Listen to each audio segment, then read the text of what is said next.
Assalamualaikum warahmatullahi wabarakatuh. Selamat sore kepada Ibu dosen yang kami hormati. Ya, izinkan saya memperkenalkan diri. Perkenalkan, nama saya Bunga Fitriani Putri Hendrawan. Saya selaku moderator pada presentasi kali ini. Puji syukur kita panjatkan kepada Tuhan Yang Maha Esa karena kita masih diberi kesempatan untuk berkumpul dan mempresentasikan hasil dari diskusi kami mengenai perencanaan bisnis berbahan jeans bekas ini. Ya, pada presentasi kali ini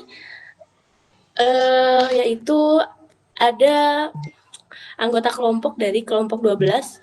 Yang pertama yaitu Bunga Fitriani Putri Hendrawan, yang kedua Hilman Hidayatullah, yang ketiga ada Hilda Pusparani, yang keempat ada Indah Triani Ningsi, dan yang kelima ada Khairul Azmi.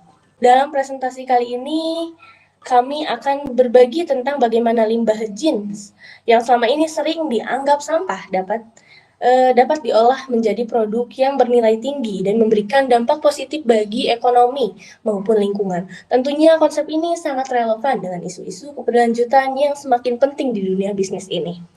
Mari kita lanjut ke pemaparan yang pertama yang akan dipaparkan oleh saya sendiri, yaitu mengenai deskripsi bisnis.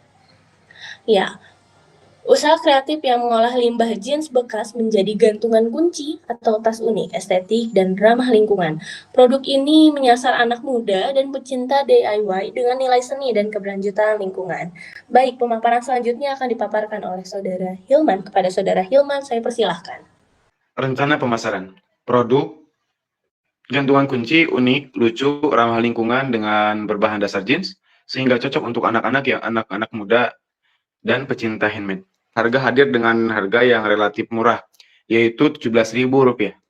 Strategi pemasaran dengan cara via online atau media sosial, contohnya Instagram, WhatsApp, TikTok, dan via online-nya yaitu dengan bazar sekolah atau bazar kampus, promosi dengan cara teman, dan bonus 1 jika beli 5. Target pasar kita yaitu remaja dan Gen Z, dan hadiah kecil dan souvenir. Ya, terima kasih. Baik, terima kasih atas pemaparannya kepada Saudara Hilman. Kita lanjutkan pemaparan yang selanjutnya kepada Saudari Hilda. Saya persilahkan. Oke, untuk rencana operasional, bahannya berbahan dari jeans bekas, benang rajut, aksesoris, dan benang wol. Sistem pemesanan dilakukan secara offline dan juga online. Sumber daya yang dibutuhkan adalah karyawan yang kreatif dan inovatif, serta peralatannya yaitu UM tembak. Terima kasih. Terima kasih atas pemaparannya kepada Saudara Hilda. Mari kita lanjutkan kepada pemaparan yang selanjutnya. Dibacakan oleh Saudari Indah. Pada Saudari Indah, saya persilahkan. Baik, kemudian ada rencana keuangan. Anggaran biayanya, biaya tetapnya itu 50.000, biaya variabelnya itu 50.000, bisa mendapatkan 6 sampai 7 gantungan, biaya lainnya itu 500.000, kita alokasikan untuk promosi, iklan, kemudian biaya pemasaran digital, dan lain-lain. Proyeksi pendapatannya, harga jual per piecesnya itu 17.000, modal per piecesnya itu 8.000. Keuntungannya 17.000 harga jualnya, kemudian dikurangi modal per piecesnya itu 8.000, jadi 9.000. Sumber pendanaannya itu sumber pembiayaannya investor, program kampus seperti PKMI, PMW, dan wirausaha Merdeka. Terima kasih. Terima kasih kepada Saudari Indah. Selanjutnya yaitu kepada Saudara Khairul Azmi, saya persilahkan. Selanjutnya struktur organisasi. Ada 3, yang pertama manajemen yaitu Hilman Hidayatullah, kedua tim operasional yaitu Khairul Azmi dan juga Indah Triani Ningsi, yang ketiga kompetensi inti yaitu Bunga Fitriani dan juga Hilda Pusparani. Sekian, terima kasih, saya kembalikan. Baik, terima kasih untuk pemaparannya kepada teman-teman. Mari kita lanjutkan kepada pembahasan hasil dari diskusi kami dari sudut pandang analisis Six Thinking Hat. Saya persilahkan kepada Topi Putih untuk menyampaikan pendapatnya mengenai ide dari bisnis ini. Baik, untuk di Topi Putih ya, atau White Hats, fakta dan informasi. Pasar sangat potensial khususnya Gen Z dan Gen Alpha yang suka barang estetik vintage dan ramah lingkungan. Tren aksesoris kecil sedang naik dan produk handmade dari bahan bekas apresiasi lebih tinggi. Itu analisis di Whitehead, saya kembalikan pada MC. Terima kasih atas pemaparan yang sangat luar biasa dari Whitehead ya. Mari kita lanjutkan kepada Redhead. Ya, saya persilahkan. Oke, saya merasa bangga dan senang karena bisa membantu menciptakan sesuatu yang bermanfaat dari barang bekas. Ada kepuasan emosional saat melihat limbah jeans bisa disulap jadi produk lucu dan berguna. Ide ini memberi semangat untuk berkontribusi terhadap lingkungan dengan mengurangi limbah tekstil, memberikan kesan unik, ramah lingkungan, bernilai seni, dan menghasilkan keuntungan. Namun, ada juga sedikit kekhawatiran apakah orang-orang akan benar-benar menyukai produk kami atau mau membayar untuk produk dari bahan bekas. Luar biasa sekali dari sudut pandang topi merah. Kita lanjutkan dari sudut pandang topi hitam. Ya, saya persilahkan. Risiko dan hambatan. Ada risiko salah potong, jahitan tidak rapi dalam proses DIY, atau hasil tidak sesuai dengan ekspektasi. Kendala bisa berupa keterbatasan alat untuk digunakan DIY, bahan sulit didapat, hingga potensi kerugian, waktu, dan biaya jika produksi gagal. Ya. Luar biasa sekali. Kita lanjutkan kepada sudut pandang dari topi kuning.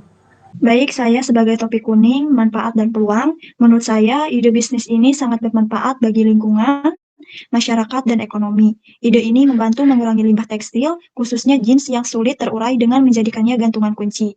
Kita memberi kehidupan baru pada bahan yang seharusnya dibuang dengan menjadikan barang baru yang bermanfaat. Biaya produksinya juga rendah, cocok untuk pemula, produk unik, menarik, dan bisa jadi sarana edukasi lingkungan. Peluang pasarnya juga luas, bisa dijual via online seperti Shopee, Tokopedia, Instagram, TikTok Shop, dan lain-lain. Kemudian via offline-nya bisa di toko oleh-oleh atau toko kreatif, acara komunitas seperti bisa souvenir dan lain-lain. Dan bisa menciptakan lapangan kerja kecil. Terima kasih. Ya, baik. Terima kasih kepada topi kuning, sangat luar biasa sekali dan sangat bermanfaat. Ya, mari kita lanjutkan kepada analisis yang selanjutnya oleh saya sendiri sebagai topi hijau. Topi hijau ini menjelaskan tentang kreativitas dan ide-ide baru. Ya, produk bisa dikembangkan menjadi tempat pensil, dompet mini, pembatas buku, patch kostum, dan strap-on dari jeans bekas. Variasi desain bisa dari kombinasi dengan batik, bordir, renda, manik-manik, ataupun aksesoris logam. Konsep personalisasi seperti inisial, warna benang, dan tema khusus. Ya, strategi pengembangan ini bisa dilakukan seperti paket DIY kit yang berisi potongan jeans, pola, alat jahit. Bisa juga mengadakan workshop mini via online ataupun offline, seperti edukasi dan promosi. Ya, selanjutnya ada konten digital, bisa membuat video time-lapse untuk TikTok ataupun Instagram Reels. Selanjutnya ada kolaborasi dengan komunitas, sekolah, atau UMKM lokal. Selanjutnya juga ada edisi terbatas musiman. Kita bisa membuat seperti sedang ada hari raya, atau Ramadan, Natal, Hari Bumi, dan lainnya. Mungkin hanya sekian pemaparan dari saya selaku topi hijau. Dan untuk topi biru, dikarenakan ada kendala dengan anggota kami yang satunya, maka dari itu mari kita tutup saja presentasi dari kelompok 12 ya. Terima kasih kepada kelompok 12 atas presentasi yang sangat menarik. Konsep bisnis ini berbahan dasar limbah jeans yang kami sampaikan tidak hanya memberikan peluang ekonomi tetapi juga menawarkan solusi nyata untuk mengatasi masalah limbah. Dan kami berharap ide bisnis ini bisa terus berkembang dan menginspirasi lebih banyak inovasi yang ramah lingkungan serta membuka jalan bagi usaha-usaha baru yang berkelanjutan.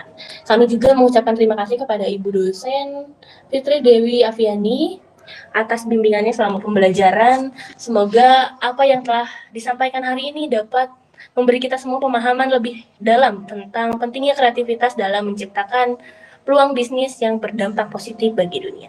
Terima kasih atas perhatian dan partisipasinya. Sampai jumpa di kesempatan berikutnya. Wassalamualaikum warahmatullahi wabarakatuh.